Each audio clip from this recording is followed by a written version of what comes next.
మీరు ఇప్పుడు ఎలక్షన్లో పెట్టి అన్యాయం చేశాడు, న్యాయం చేశాడు, ఇప్పుడే తెలిపోద్ది ఒక వారంలో. ఇవన్నీ వద్దు, ఈ రెడ్ బుక్ పరిపాలన వద్దు, వాడిని నేను ఎలక్షన్లో జైల్లో పెట్టవద్దు, ఇవన్నీ ఏమీ వద్దు. మీరు గుర్తుకోవట్లేదు. మీ సొమ్ము ఆయన తినలా, ఆయన సొమ్ము మీరు తినలా, ప్రజల సొమ్ము తినడానికి వచ్చారేమో. వింటున్నావా? ప్రజల సొమ్ము కోసం మీరు గుద్దులాటుకోవటం ఎందుకు? ప్రజల సొమ్ము కోసం మీరు గుద్దులాడుకోవద్దు. ఇప్పుడు ఎలక్షన్ పెట్టండి, పెట్టి ఎవరిది న్యాయం అనుకుంటే వాడితే వస్తుంది.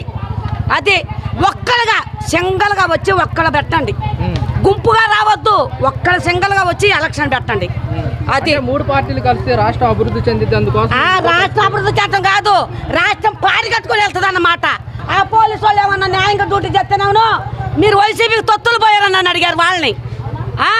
మీరు న్యాయంగా చేయాలని వాళ్ళని అడిగారు. ఎవరైనా కొద్దిగా నీతిగా నిలబడి ఉంటేనేమో వాళ్ళని సస్పెండ్ చేయటం.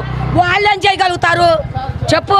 వాళ్ళు ఎన్నో బాధలు పడి చదువుకొని, తల్లిదండ్రిని పిల్ల అందరూ వదిలేసి చదువుకొని రెయ్యి బొగులు అనకుండా డ్యూటీలు చేసి, కరోనా టైంలో కూడా వాళ్ళు చేసిన వారు వాళ్ళు చేశారు.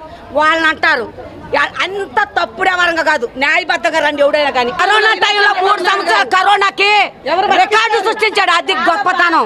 జగన్ అంటే అల్లా తప్ప కాదు. కరోనా టైంలో ఎవడు ఆదుకున్నాడు? వైసీపీ వాళ్ళకి అనుకూలంగా ఉన్న వాళ్ళకే పథకాలు మొత్తం జారవేశారు అన్నారు కదా. అన్నారా? అన్నదే ఈ దేశం మొత్తం రమ్మనండి. ప్రతి 50 ఇళ్లకి, ప్రతి 50 కుటుంబాలకి నేరుగా పొద్దున్నే తెల్లవారుజాము నుంచి రాత్రి వరకు ప్రతి వాలంటీర్ కష్టపడి ప్రతి ఇంటికి సంక్షేమం అందింది అంటే అది జగన్మోహన్ రెడ్డి గారి ఘనత కాదా? వాళ్ళ కళ్ళు ఏమైనా మూసుకుపోయినాయా? వాళ్ళ చెవులు ఏమైనా మూతపడిపోయినాయా? వాళ్ళకి తెలియదా అంటున్నా.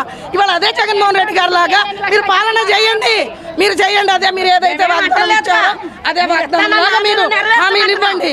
మీరు 2014లో ఎలక్షన్ అప్పుడు ఈవీఎంలు తప్పు అన్నారు.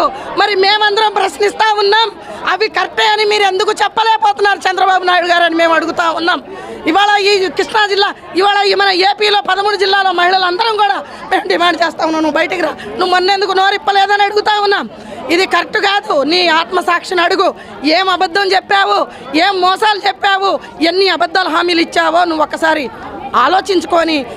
ఇచ్చిన హామీలు నెరవేర్చడానికి ఖజానా చూస్తే ఖాళీగా ఉంది. జగన్మోహన్ రెడ్డి మొత్తం ఖజానా ఖాళీ చేసి వెళ్ళిపోయాడు. ఎక్కడ కోసం అమలు చేయలేకపోతున్నాం. ఎక్కడ చేశారు? మీరు చేశారు 2014లో.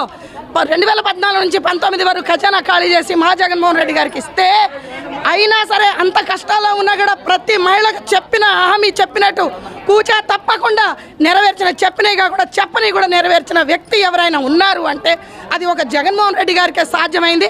జగన్మోహన్ రెడ్డి గారే నెరవేర్చుకున్నారన్నది కూడా ఈ సభాముఖంగా